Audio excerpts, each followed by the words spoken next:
성도 여러분, 안녕하십니까? 성경 공부 11번째 시간에 오신 여러분을 환영합니다. 오늘도 예수 그리스도의 은혜가 우리의 심령에 풍성히 채워지기를 간절히 바랍니다. 오늘은 예수님께서 말씀하신 이 팔복의 말씀을 다시 한번 정리하는 시간을 갖도록 하겠습니다.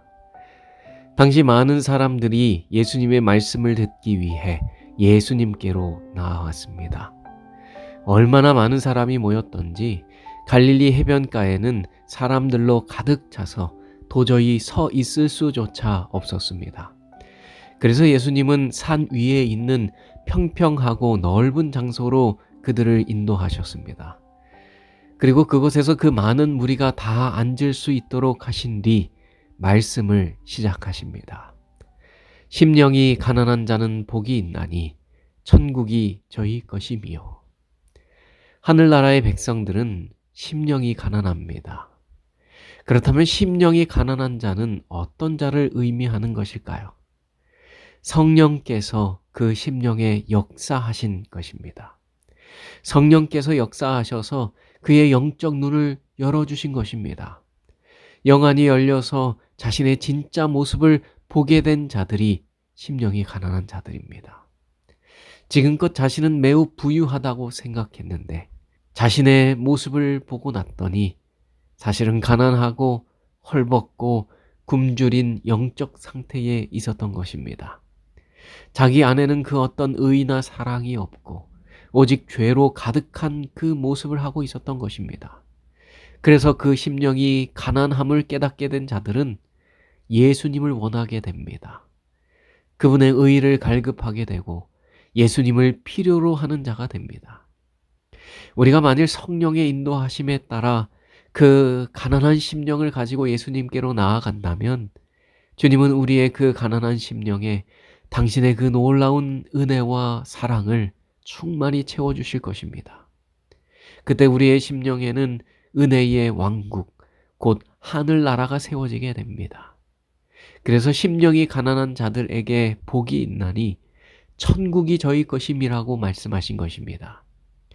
예수님은 탕자의 아버지와 같이 아직 상거가 멀지만 한 걸음에 달려오셔서 우리를 그 따뜻한 품으로 품어주실 것입니다. 그 놀라운 하나님의 사랑을 날마다 경험하게 되는 심령이 가난한 저와 여러분이 되시길 간절히 바랍니다. 애통하는 자는 복이 있나니 저희가 위로를 받을 것이며, 하나님 나라의 백성들은 애통하는 자들입니다. 여러분, 그렇다면 애통하는 자란 어떤 자를 의미하는 것일까요? 애통하는 자가 애통하는 그 첫 번째 이유는 죄 때문입니다. 성령께서 그를 예수님의 십자가 앞으로 인도한 것입니다. 그곳에서 예수님을 십자가에 못 박은 것은 곧 나의 죄 때문이었다는 사실, 그 죄가 나를 하나님과 분리시켜 놓았다는 사실을 깨닫게 된 것입니다. 그래서 그는 그 죄로 인해 찢어지는 마음으로 애통하게 된 것입니다. 또한 애통하는 자가 애통하는 그 두 번째 이유는 인생의 시련과 환난 때문입니다. 우리의 삶에 혹독한 재난과 고난이 주어질 때가 있습니다. 우리의 삶에 주어진 그 고통스러운 상황 때문에 우리는 애통해하며 울부짖게 됩니다. 그러나 우리에게 주어진 그 고난과 시련은 우리의 유익을 위한 것입니다. 우리는 그 고난을 통해 배우게 되고 성장하게 되며 예수님을 닮아가게 될 것입니다. 애통하는 자가 애통하는 그 세 번째 이유는 다른 누군가의 인생 때문입니다. 우리는 예수 믿음 없이 죽어가는 자들을 위해 애통할 수 있어야 합니다. 참된 그리스도인은 믿음 없는 인생을 불쌍히 여길 줄 알며 그들을 위해 애통하는 자입니다. 이와 같은 세 가지 이유로 인해 애통하는 자는 복이 있을 것입니다. 왜냐하면 애통하는 자는 하나님의 위로를 받을 것이기 때문입니다.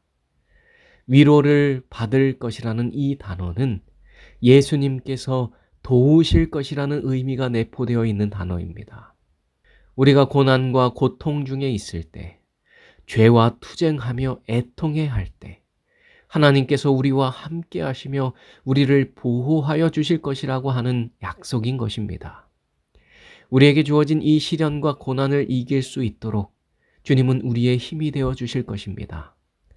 그러므로 애통하는 자에게 주어지는 하나님의 크신 위로가 있습니다. 저와 여러분의 삶에 그 하나님의 위로가 충만하게 되기를 간절히 바랍니다. 온유한 자는 복이 있나니 저희가 땅을 기업으로 받을 것이며. 온유한 자는 어떤 자일까요? 온유라는 단어에는 온순함이나 겸손함의 의미가 내포되어 있습니다. 그러나 그렇다고 해서 온유한 자가 나약함을 의미하는 것은 결코 아닙니다. 온유한 자는 그의 재능과 능력이 하나님의 통제 안에 있는 자입니다. 온유한 자는 하나님께 완벽히 순종할 줄 아는 자로 훈련되어진 자인 것입니다. 그러므로 철저히 훈련되어진 온유한 자는 분명 더욱 강한 자인 것입니다.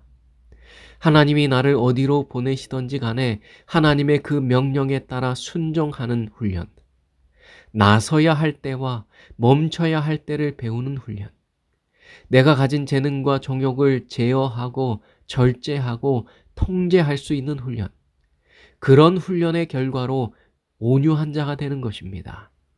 그래서 온유한 자는 결코 나약한 자가 아닙니다. 온유한 자는 매우 강한 능력을 갖춘 자인 것입니다. 그러므로 온유한 자는 아무나 되는 것이 아닙니다.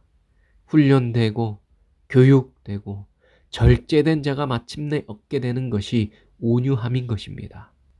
그래서 온유한 자는 쉽게 분노하지 않습니다.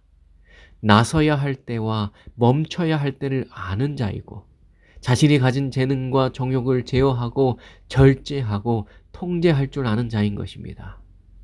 저는 저와 여러분이 성령님의 그 인도하심에 따라 하나님께 철저히 훈련되어짐으로 말미암아 땅을 기업으로 받는 온유한 자가 되기를 간절히 바랍니다.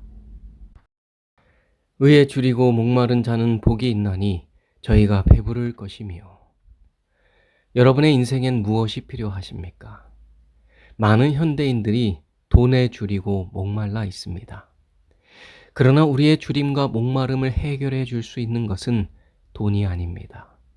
명예도 아니고 권력과 쾌락도 아닙니다. 우리에게 진정한 만족과 채움을 주는 것은 의입니다. 우리 인생의 의가 되시는 예수 그리스도보다 더 귀하고 중요한 것은 없습니다. 참된 그리스도인은 예수님을 원하고 그분의 임재를 사모하며 주님과의 친밀한 사랑의 교제를 가장 큰 영예로 생각하는 자들입니다. 그래서 오직 의를 추구하고 의를 채우고자 하는 자들에게는 진정한 만족과 채움을 경험하게 될 것입니다.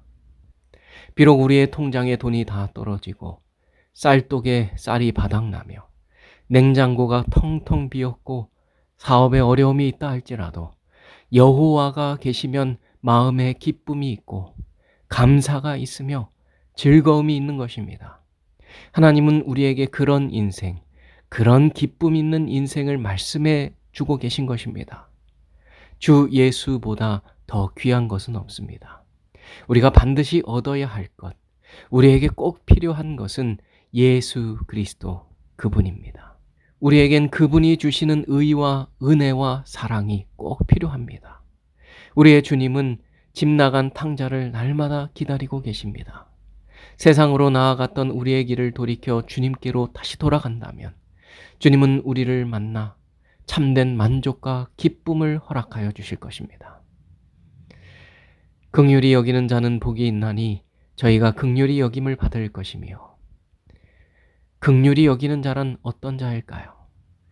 어려움에 처한 사람에게는 동정을 베풀고 먹을 것이 없는 사람에게는 먹을 것을 주며 외로운 사람에게는 친구가 되어주고 궁핍한 사람에게는 그 궁핍함을 채워주는 자가 곧 긍휼히 여기는 자입니다. 우리 주님은 우리에게 긍휼을 베푸시는 분이십니다. 하나님은 우리를 긍휼히 여기셨습니다. 죄 지은 우리는 도저히 살아남을 수 없는 자들이었습니다. 우리는 하나님의 진노를 받아 멸망을 당해야 마땅한 사람들이었습니다. 그러나 주님의 긍휼히 여기심으로 말미암아 우리는 죄 사함을 받았고 구원을 얻게 된 것입니다.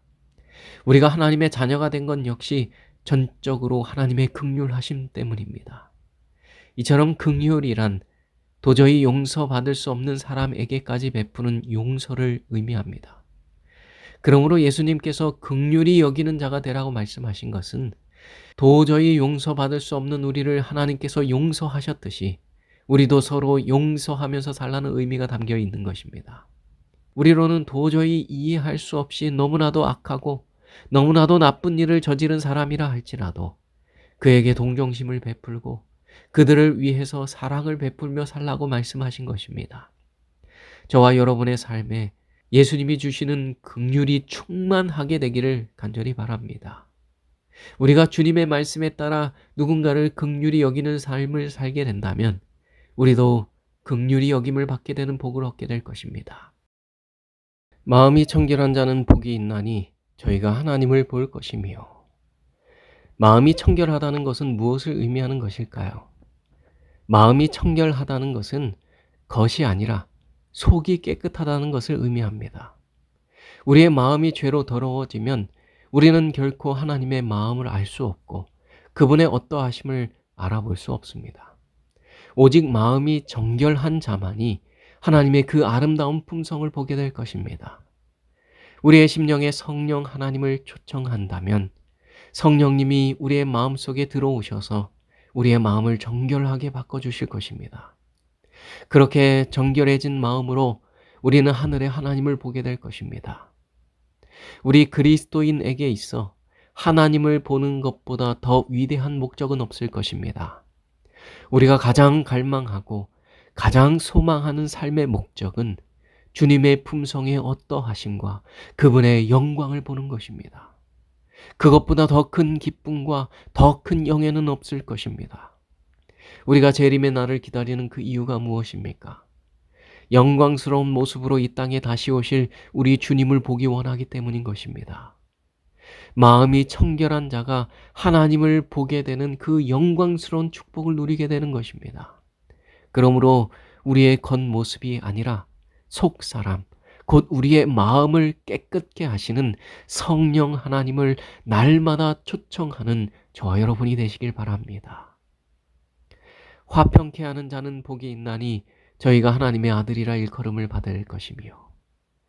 화평케 하는 자는 어떤 자입니까? 화평케 하는 자는 화평을 만들어가는 자입니다. 누군가의 갈등을 해결해주고 가정과 이웃과 나라를 평화스럽게 만드는 자입니다. 죄로 인해 인간의 역사는 분열과 갈등의 역사가 되었습니다. 하나님과 인간 사이에 평화가 깨어졌고 인간과 천연계와의 화목도 깨어졌으며 인간과 인간 사이의 화평도 깨어졌습니다. 그러나 예수님은 화평이 깨어진 이 세상에 화평케 하는 자로 오셨습니다. 예수님은 평화를 사랑하고 평화를 만드는 분이셨습니다.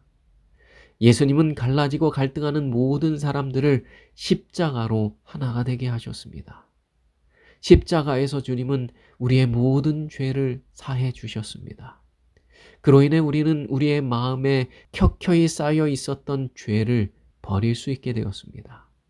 십자가의 공로로 말미암아 죄가 제거된 그 마음에는 하나님이 주시는 평화로 충만해지게 됩니다.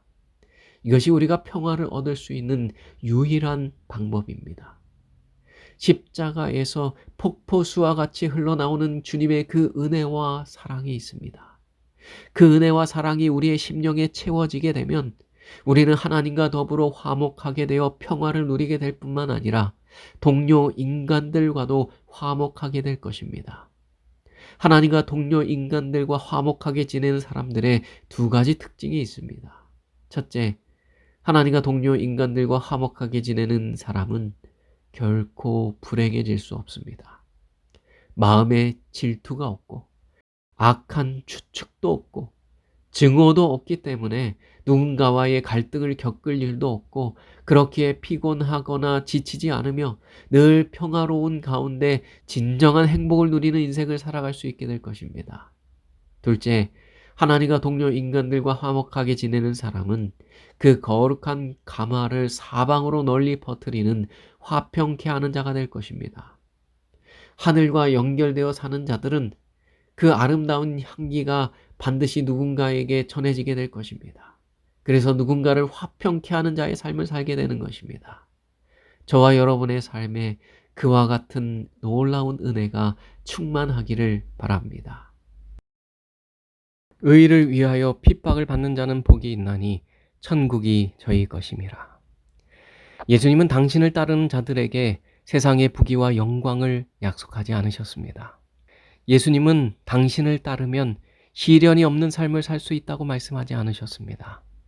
오히려 주님은 우리가 주님을 따를 때 핍박을 받게 될 것이라고 말씀하셨습니다.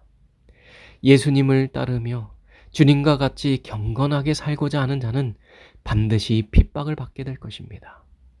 예수님이 핍박을 받으셨던 것처럼 우리도 그와 같은 길을 걷게 될 것입니다. 그러나 그 핍박은 그리스도의 제자들에게는 기쁨을 가져다 주게 될 것입니다. 왜냐하면 그것이 예수님의 발자취를 따르고 있다는, 예수님을 잘 따르는 제자가 되었다는 증거가 되기 때문입니다. 주님을 사랑하는 자들은 굴욕과 비난을 당할 때마다 주님과 함께 할 수 있는 그 기회를 인하여 기뻐하게 될 것입니다.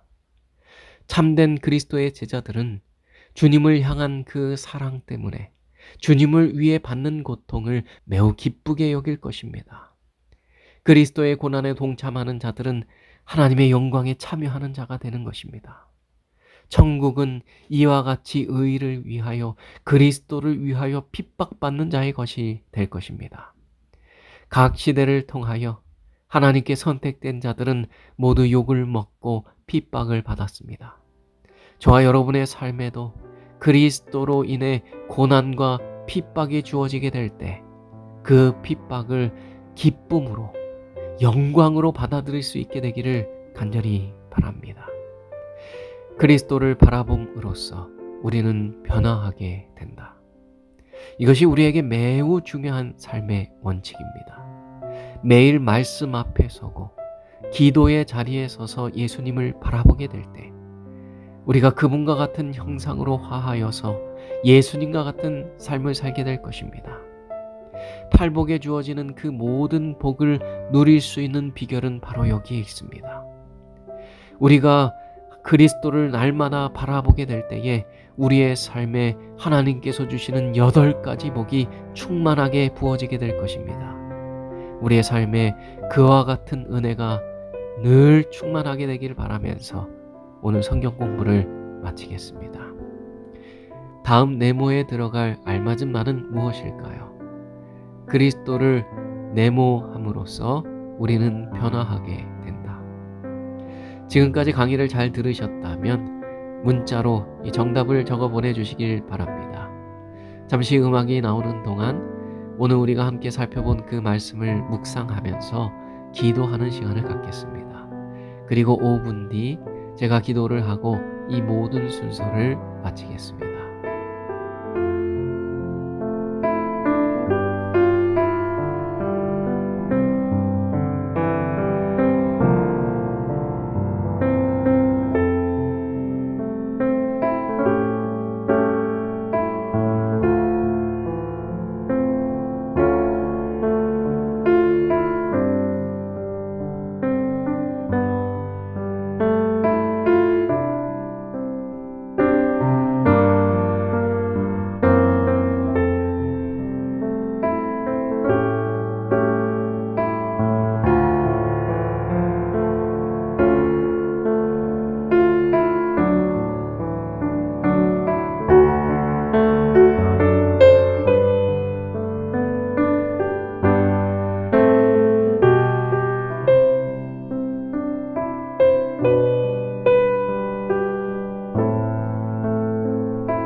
살아계신 하나님 아버지, 오늘은 우리가 팔복의 말씀을 다시 한번 복습해 보았습니다. 성령 하나님께서 우리의 마음속에 역사하셔서 우리가 예수님께서 말씀하신 복 있는 삶을 살게 하여 주시옵소서. 날마다 그리스도를 바라보게 하여 주시옵시고, 주님을 바라볼 때 주어지는 주님의 그 사랑과 은혜가 우리의 마음에 가득 차게 하여 주시옵소서. 그래서 우리가 주님을 위해 핍박받는 것을 기뻐할 수 있는 주님의 참된 제자가 되게 하여 주시옵기를 사랑이신 예수님의 이름으로 기도합니다.